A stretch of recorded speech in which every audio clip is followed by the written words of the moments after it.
So in this one, I'm going to be reviewing Batman Begins. Yo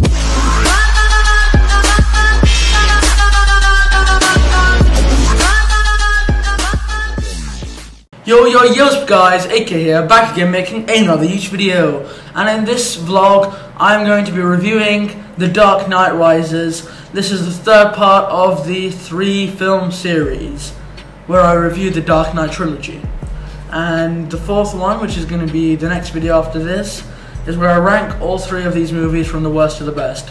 So stay tuned on the channel so you can watch that, you can subscribe, turn on notifications on my channel right now, like this video, and you can share your thoughts on all the different trilogy via the Stardust app, and you can tag me at AKJK. You can watch my previous reviews of the past 2 movies in the card up there, and all my other film reviews.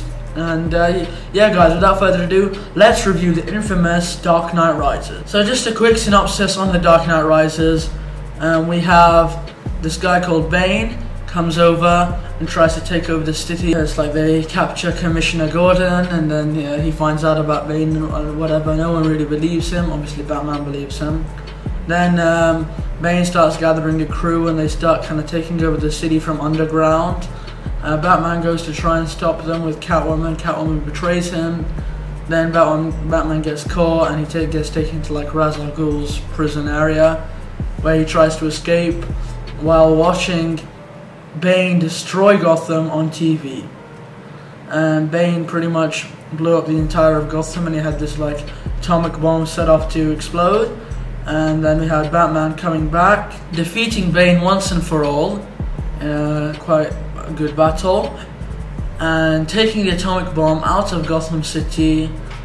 And he takes it in his Batcopter or Batjet or something, I'm sorry, don't know what it is, and it blows up with him while he's in his plane, and he's so close to it, where he takes over the sea, so no one pretty much gets hurt.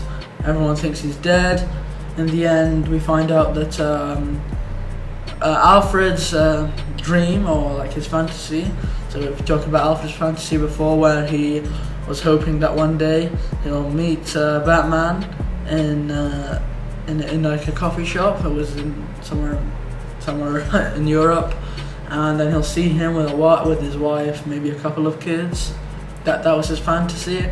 So at the end of the film, we saw Alfred just picking up a newspaper, and then he just glanced and saw Bruce Wayne with Catwoman sitting down in the same cafe that he was in.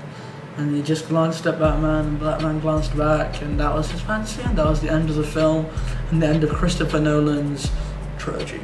I'm going to start talking about the good parts of this film. So to me, the best part was the last 10 minutes where Batman saved Gotham. That was my favourite. Very cinematic and sad, where everyone thought Batman was dead, and we saw Alfred he was crying because Batman died and all that jazz. That was a very interesting, entertaining, and moving part of the movie. Another good, I do like the part where we have Batman trying to climb the wall in the prison, and he keeps failing, and in the end he succeeds. That was a nice bit. I like it how Bane kind of takes over the city so swiftly, and pretty much no one could do anything about it. He just rigged the entire city with bombs, underground, clicked a button, and the whole city was destroyed. And then it was just chaos. All the bridges were broken, everything was destroyed. He just bombed an entire stadium where there were hundreds of thousands of people in, and all that jazz. That was good. On to the mixed parts of the film, ones that they were not too bad and not too good, if you get what I mean. So the mixed parts, I felt Bane's voice was a bit, it was okay, but then it felt weird.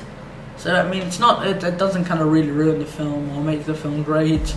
It was just something that I wanted to address in this video. I felt Bane took over the city very easily, and that kind of is just a bit weird. It's like Gotham's one of the biggest cities in the world, and you can just take over the entire city that easily. So I felt like it should have been harder for him, not just like a walk in the park. But those are some of the mixed feelings that I have on the film. On to the bad parts. And the bad parts, I feel that Bane is a bit of a boring villain. So he wasn't as good as the Joker. I mean, he's better than Ra's al Ghul. I didn't really like Ra's al Ghul, but he was not the most entertaining villain. He was okay, but I didn't really like him. I didn't like how Batman kind of gave up and just went into hiding for many years. I felt that was not like Batman, and it's not his character to give up, and why not? I felt that it shouldn't have been like that, but I get maybe he was a bit upset about Rachel dying and all that. But I just felt it was just off and not really Batman. And yeah, that kind of concludes all those parts of the video. My thoughts on it, I'm gonna give it a solid 8 out of 10. It was amazing, an A+, definitely. Really enjoyed the movie, especially towards the end. It got really peaked at the end. That was amazing. All the characters were wonderful. I mean, a few exceptions I did talk about. Batman was great in this movie, the exception that I talked about, and a really nice plot line. And great director as always, same director, Christopher Nolan, directed this infamous film trilogy.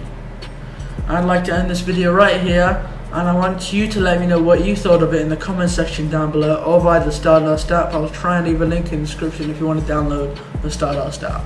I highly recommend you do it. It is a free app where you can share all your film reviews and opinions, and you can tag them to famous YouTubers or just any YouTuber or whoever you want. So you can tag them to me at Akajk, and I can feature them in my next videos I will be making. So you can show me your thoughts on any of these movies, and try and put them in a video, or show me your thoughts on any of the MCU movies, because I am reviewing the whole MCU. Anyway, without further ado, I'm going to end this video right now. Hope you guys did enjoy it. Go ahead and smash the like button, subscribe, turn on notifications for the channel so you can be notified whenever I upload a video. It is generally every day at 6 PM, but in case it changes or whatever, you can get notified. Without further ado, guys, I'll keep saying that, but anyways, it's your boy AKA signing off. Peace out.